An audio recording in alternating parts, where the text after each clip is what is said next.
Hi friends, welcome to Indian recipes Tamil. நம்ம இன்னைக்கு நம்ம சின்ன குழந்தையிலேருந்து இப்போ வரைக்கும் விரும்பி சாப்பிடக்கூடிய தேன் மிட்டாய் ரெசிபி எப்படி செய்கிறதுன்னு பார்க்க போகிறோம். முக்கியமாக கடைகளில் கிடைக்கக்கூடிய அதே சுவை மாறாமல் பெர்ஃபெக்டான ரெசிபி இன்றைக்கி நம்ம செய்ய போகிறோம். ஸோ வாங்க ஃப்ரெண்ட்ஸ், வீடியோக்குள்ளே போய் இந்த ரெசிபி எப்படி செய்கிறதுன்னு பார்க்கலாம். ஃபஸ்ட் இந்த ரெசிபி பண்ணுறதுக்கு அரை கப் அளவு நல்ல வெதுவெதுப்பான தண்ணி எடுத்துக்கோங்க. இதில் 2 டீஸ்பூன் அளவு சர்க்கரை சேர்த்துக்கோங்க. சர்க்கரை சேர்த்துட்டு இதை ஒரு தடவை நல்லா மிக்ஸ் பண்ணி விட்டுக்கோங்க. அடுத்து இதில் 1 டீஸ்பூன் அளவு ஈஸ்ட் சேர்த்துக்கோங்க. ஈஸ்ட்டும் சேர்த்துட்டு நல்லா இதை மிக்ஸ் பண்ணிக்கோங்க. நல்லா மிக்ஸ் பண்ணதுக்கப்புறமா மூடி போட்டு மூடிட்டு ஒரு 10 நிமிஷம் இதை அப்படியே ஒரு ஓரமாக வச்சுருங்க. அப்போ தான் இது நல்லா ஆக்டிவேட் ஆகி ஈஸ்ட் நல்லா பொங்கி வரும், அதுக்காக வைக்கிறோம். இப்போ மூடி போட்டு மூடியாச்சு. 10 நிமிஷத்துக்கு அப்புறம் இதை ஓப்பன் பண்ணி பார்க்கலாம். பாருங்கள் எவ்வளோ அழகாக ஈஸ்ட் பொங்கி வந்திருக்கு. இதை நம்ம இப்போது ஒரு பாத்திரத்தில் சேர்த்துட்டு நம்ம மாவு பிசைய ஆரம்பிக்க போகிறோம். இப்போ ஒரு மிக்சிங் பவுல் எடுத்துக்கோங்க. அதில் நம்ம ஆக்டிவேட் பண்ணி வச்சுருக்கோம்ல ஈஸ்ட், அதை சேர்த்துக்கோங்க. கூடவே 1 கப் அளவு மைதா மாவும் சேர்த்துக்கோங்க. நீங்கள் மைதாக்கு பதிலாக கோதுமை மாவு கூட யூஸ் பண்ணலாம். ஆனால் மைதா மாவில் செஞ்சிங்கன்னா கடையில் கிடைக்கக்கூடிய டேஸ்ட் கிடைக்கும். 1/4 கப் அளவு கார்ன்ஃப்ளவர் மாவும் சேர்த்துட்டு இப்போ இதில் ஃபுட் கலர் சேர்த்துக்கோங்க. உங்களுக்கு விருப்பமான கலர் நீங்கள் சேர்த்துக்கலாம். இது வீட்டிலையே தயாரித்த ஃபுட் கலர் அப்படின்றதுனால உடம்புக்கு எந்த பாதிப்பும் தராது. ஸோ வீட்டிலையே ஹெல்த்தியான முறையில் ஃபுட் கலர் தயாரிக்கிறது எப்படின்னு வீடியோ அப்லோட் பண்ணியிருக்கேன். அதோட லிங்க் டிஸ்கிரிப்ஷன் பாக்ஸில் இருக்குது, வேணும்னா செக் பண்ணி பாருங்கள். இப்போ இந்த மாவை இது போல் நல்லா பிசைஞ்சு எடுத்துக்கிறணும். இப்போ இது கூட 1 டேபிள் ஸ்பூன் அளவு எண்ணெய் சேர்த்துட்டு மறுபடிக்கும் நல்லா பிசைஞ்சு எடுத்துக்கோங்க. நம்ம நார்மலாக சப்பாத்திக்கெலாம் சாஃப்டான மாவு பிசைவோம்ல, அந்த மாதிரி பிசையணும். இப்போ பாருங்கள், சாஃப்டான மாவு தயாராகிருச்சு. இது நல்லா பொங்கி வரணும், அதுக்காக இதை மூடி போட்டு மூடிட்டு ஒரு 1 மணி நேரம் அப்படியே விட்டுருங்க. இப்போ 1 மணி நேரம் ஆயிடுச்சு. இது நல்லாவும் பொங்கி வந்திருக்கு பாருங்கள். இது ஃபுல்லாமே ஏர் ஃபார்ம் ஆகிருக்கும். ஸோ இது போல் பண்ணிவிட்டு நல்லா பிசைஞ்சு எடுத்துக்கோங்க. மறுபடிக்கும் ஒரு தடவை ஒரு 5 நிமிஷத்துக்கு கைவிடாமல் நல்லா பிசைஞ்சு எடுத்துக்கோங்க. பிசைஞ்சதுக்கு அப்புறமா இதை அப்படியே ஒரு ஓரமாக வச்சுட்டு நம்ம சர்க்கரை பாகு செய்ய ஆரம்பிச்சிடலாம். அதுக்கு ஒரு கடாயில் 1/2 கப் அளவு சர்க்கரை எடுத்துக்கோங்க. கூடவே தண்ணி சேர்த்துக்கோங்க. தண்ணி இந்த சர்க்கரை முங்குற அளவுக்கு சேர்த்துக்கிறலாம். ஒரு 3/4 கப் அளவு சேர்த்தா கூட போதும். சேர்த்துட்டு இது நல்லா சர்க்கரை கரையிறது வரைக்கும் வெயிட் பண்ணுங்கள்.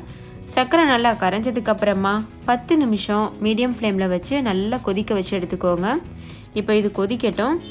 இன்னொரு பக்கம் நம்மளுடைய மாவு தயாராக இருக்குது.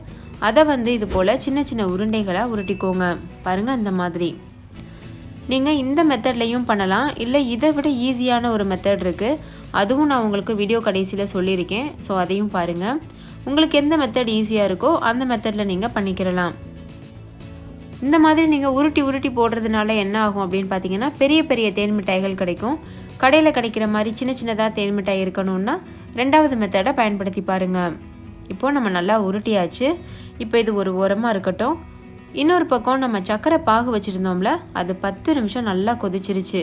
இப்போது ஸ்டவ் ஆஃப் பண்ணிவிட்டு ஒரு ஓரமாக வச்சுருங்க. நீங்களே பாருங்கள், சர்க்கரை நல்லா கொதிக்கும் போது வெள்ளை கலரில் முறையாக வரும், பார்த்தா தெரியும். ஸோ இந்த டைம் தான் கரெக்டான பக்குவம். இந்த டைமில் நீங்கள் ஸ்டவ் ஆஃப் பண்ணிவிட்டு இது ஒரு ஓரமாக வச்சுருங்க.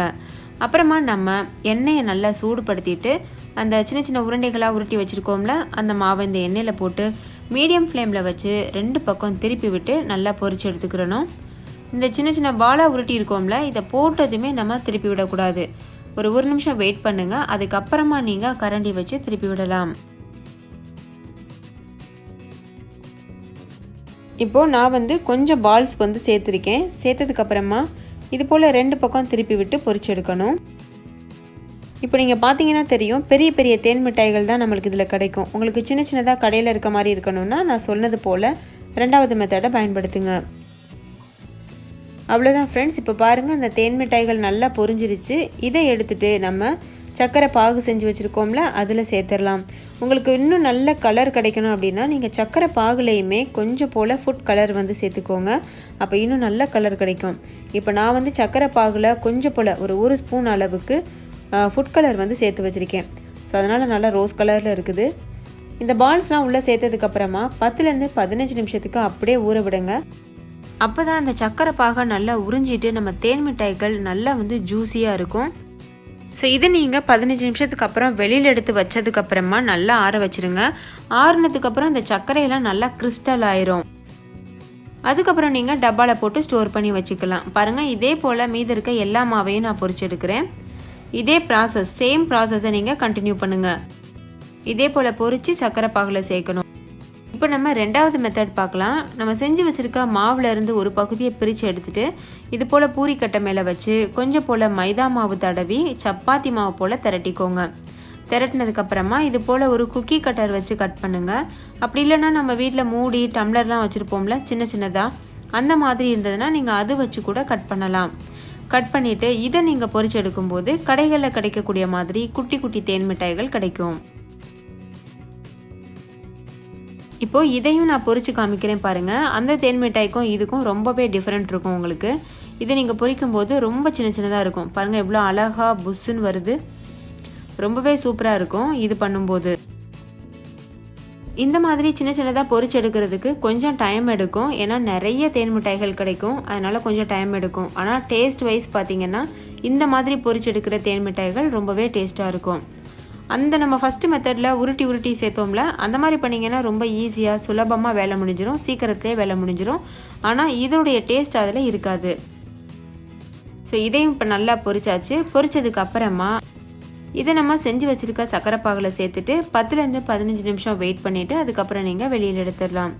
அவ்வளோதான் ஃப்ரெண்ட்ஸ், நம்மளுடைய சுவையான தேன் மிட்டாய் சூப்பராக தயாராகிருச்சு. கண்டிப்பாக நீங்கள் ட்ரை பண்ணி பாருங்கள். இதுக்கு முன்னாடியும் நான் வந்து தேன் மிட்டாய் அப்லோட் பண்ணியிருக்கேன். அதில் வந்து நான் அரிசி மாவு உளுந்து மாவுலாம் வச்சு பண்ணியிருப்பேன்.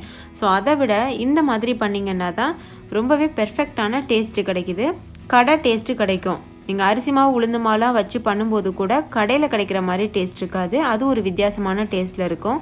ஆனால் இந்த மெத்தடில் பண்ணுங்கள், கண்டிப்பாக நீங்கள் சின்ன குழந்தையில கடையில் வாங்கி சாப்பிட்ருப்பீங்கல்ல, அந்த நினைவுகளை இந்த தேன் மிட்டாய் உங்களுக்கு கொண்டு வரும். அவ்வளோத்துக்கு பெர்ஃபெக்டான சுவையோடு இருக்கும்.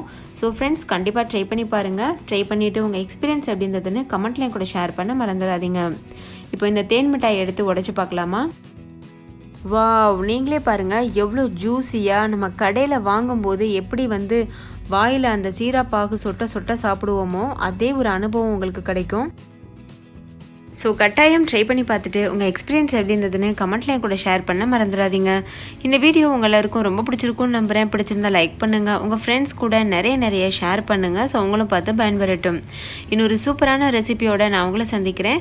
அதுக்கு முன்னாடி நம்ம சேனல் இந்தியன் ரெசிபீஸ் தமிழை சப்ஸ்கிரைப் செய்யாத நண்பர்கள் சப்ஸ்கிரைப் செய்துக்கோங்க. தேங்க்யூ, பாய்.